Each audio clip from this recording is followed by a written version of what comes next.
Hello বন্ধুরা, কেমন আছো তোমরা সবাই? রিনা কিচেনে তোমাদের সবাইকে স্বাগত। তো দেখো, আজকে আমি একদম মালপোয়া রেসিপি তোমাদের সাথে শেয়ার করব।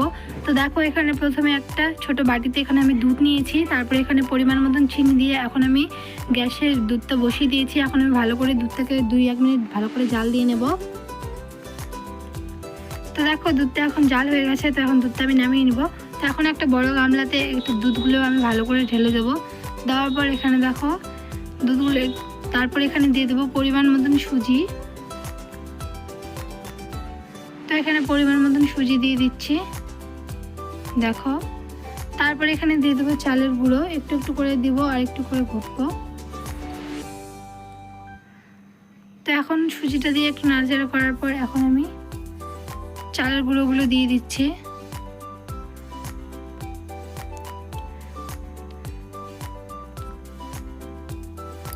তো ওখানে একটু একটু করে চালের গুঁড়ো দিচ্ছি আর একটু করে ঘাটছি।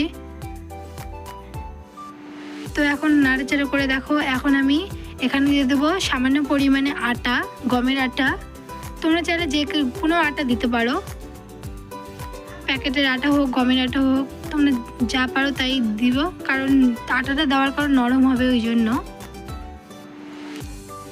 সুজি আর আটাটা নরম করার জন্য, যাতে মালপোয়াগুলো একদম নরম তুলতুলে হয়। তো দেখো, তারপরে এখানে দিয়ে দেবো পরিমাণ মতো লবণ।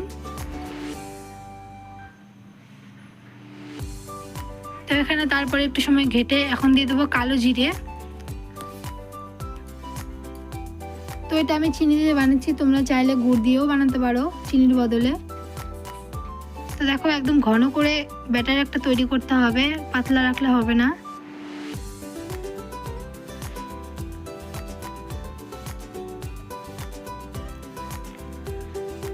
তো দেখো, এইভাবে ঘেটে ঘেটে একটা আমি ব্যাটার তৈরি করে নিচ্ছি। তো দেখো, এখানে কড়াই বসিয়ে দিয়েছি। তো এখানে আমি দিয়ে দেবো এখন কালো জিরে দিয়ে দিচ্ছি লাস্টে। তো এখন হয়ে গেছে, তো চলো এখন এগুলো ভাজি।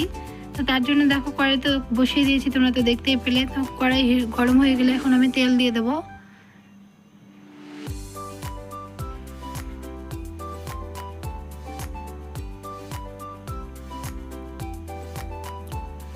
দেখো হয়ে গেছে। তো এখন আমি কড়াইয়ে তেল দিয়ে দেবো, কড়াই গরম হয়ে গেছে।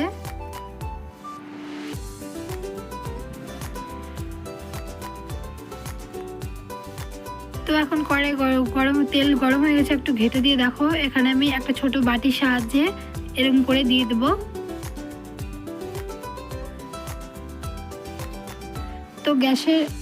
তো তেলটা খুব গরম হলেও হবে না, আবার খুব ঠান্ডা হলেও হবে না, একদম মিডিয়াম দিতে হবে। তো দেখো ফুলছে।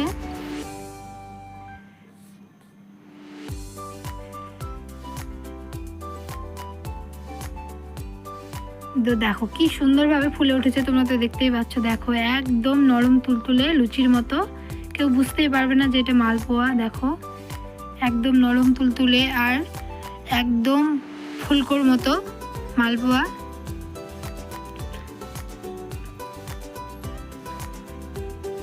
তো দুদিকে উল্টে পুল্টে এখন ভালো করে ভাজা হয়ে গেছে। এখন দেখো কি সুন্দরভাবে ফুলেছে। তো এখন আমি তুলে নিচ্ছি। তো চিনি তো ওই জন্য সাদা কালার হয়েছে, যদি গুড় দাও তার পরিবর্তে লাল কালার হবে। তোমরা যে কোনো জিনিস দিয়ে করতে পারো, চিনি দিয়ে করতে পারো, গুড় দিয়ে করতে পারো।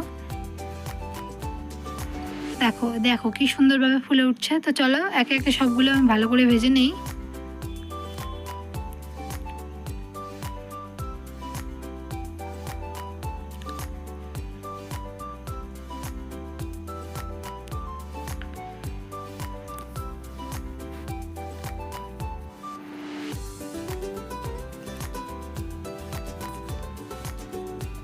তো বন্ধুরা, ভিডিওটি কেমন লাগলো কমেন্ট করে তোমরা সবাই বলো, আর নতুন হয়ে থাকলে চ্যানেলটিকে অবশ্যই সাবস্ক্রাইব করো।